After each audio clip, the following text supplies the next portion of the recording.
The boy's spacesuit suddenly turned white. Realizing something was wrong, he quickly spread out his hands, only to find a grasshopper about to burrow into his skin.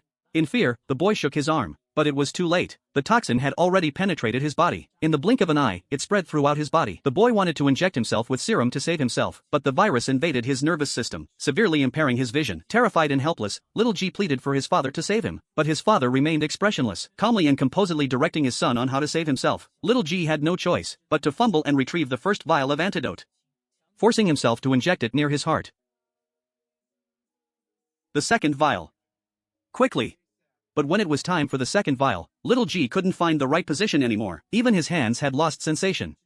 "Dad, I can't feel anything anymore." He collapsed onto the ground, pressing it down. Little G lost consciousness completely. His body fell weakly. Fortunately, with the help of the cushioning force, the second serum was successfully injected. Seeing his son safely rescued, his father's expression grew even more tense, because there was a significant temperature difference between day and night on Earth at this time. As time passed, the surrounding temperature was rapidly dropping. If little G couldn't make it before nightfall to reach the hot zone, he would lose the chance to survive completely. "Son, open your eyes, I beg you."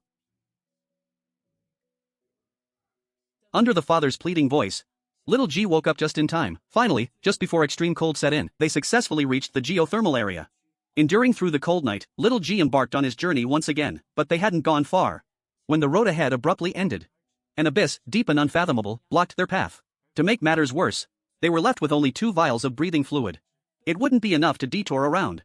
Considering his son's safety, the father ordered to abort the mission. But little G refused to give up easily. After all, they had come this far. Moreover, his father's injuries were grave. If they couldn't receive timely treatment, the consequences would be unimaginable. Determined, little G hesitated no longer. He leaped off the cliff into the abyss. Father anxiously watched the control panel, praying for the safe well-being of my son. Fortunately, the glider opened smoothly. Little Jimmy soared like a young eagle between the canyons. But before his father could even breathe a sigh of relief, another unexpected incident occurred. A real eagle spread its wings and glided overhead, right above his son's head. Realizing he was being perceived as prey, little Jimmy immediately changed direction. He plunged downward with great speed, intending to use the water current to escape, but the eagle was faster than him.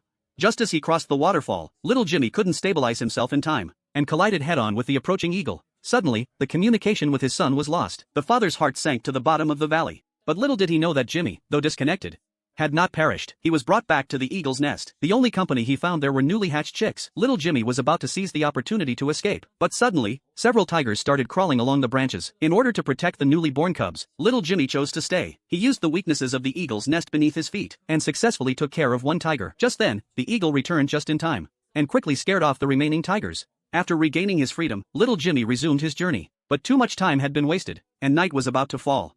A chilling frost crept up from behind. His spacesuit instantly turned completely white.